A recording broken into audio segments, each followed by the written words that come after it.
Good afternoon. Last Tuesday, we observed the anniversary of the adoption of the Constitution on September 17th.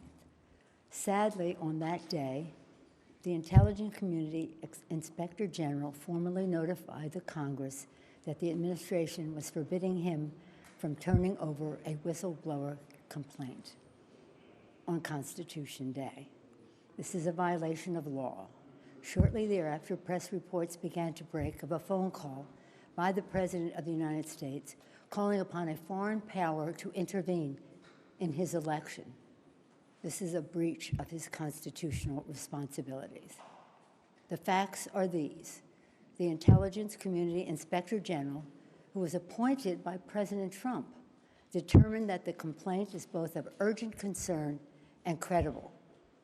And its disclosure, he went on to say, relates to one of the most significant and important of the Director of National Intelligence's responsibility to the American people.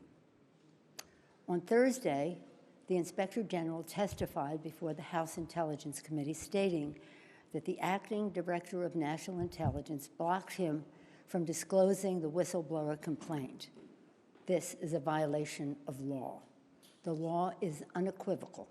The DNI staff, it says the DNI, Director of National Intelligence, shall provide Congress the full whistleblower complaint. For more than 25 years, I've served on the Intelligence Committee as a member, as the ranking member, as part of the Gang of Four, even before I was in the leadership. I was there when we created the Office of the Director of National Intelligence. That did not exist before 2004. I was there even earlier in the 90s when we wrote the whistleblower laws and continued to write them to improve them to ensure the security of our intelligence and the safety of our whistleblowers. I know what their purpose was, and we proceeded with balance and caution as we wrote the laws.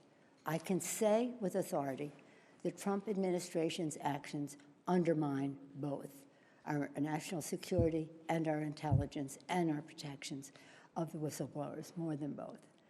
This Thursday, the acting DNI will appear before the House Intelligence Committee. At that time, he must turn over the whistleblower's full complaint to the committee. He will have to choose whether to break the law or honor his responsibility to the Constitution. On the final day of the Constitutional Convention in 1787, when our Constitution was adopted, Americans gathered on the steps of Independence Hall to await the news of the government our founders had crafted. They asked Benjamin Franklin, "What do we have, a republic or a monarchy?"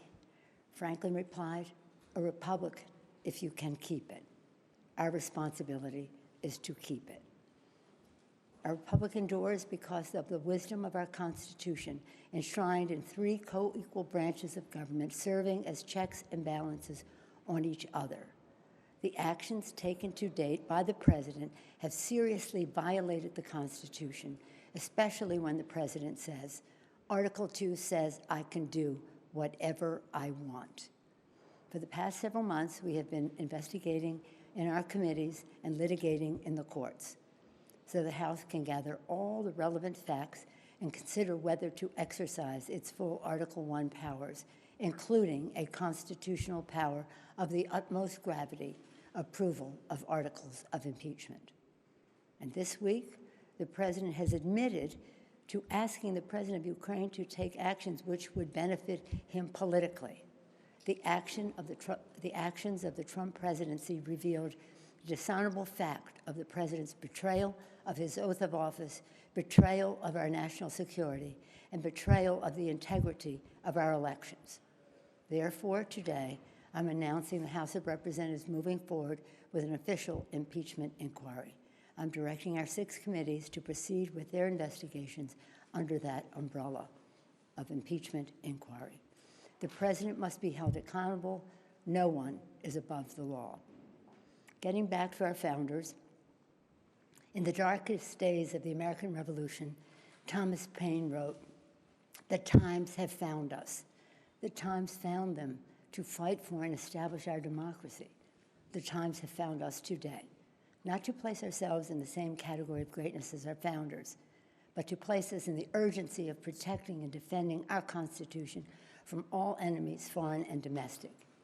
In the words of Ben Franklin, to keep our republic. I thank our chairman, Chairman Nadler, Chairman Nadler of Judiciary, Chairman Schiff of Intelligence, Chairman Engel of Foreign Affairs, Chairman Cummings of Oversight, and Chairman Cummings I've been in touch with constantly. He's a master of so much, but including inspectors general and whistleblowers. Congresswoman Richie Neal of the Ways and Means Committee, Congresswoman Maxine Waters of the Foreign Financial Services Committee. And I commend all of our members, our colleagues, for their thoughtful approach to all of this, for their careful statements. God bless them, and God bless America. Thank you all.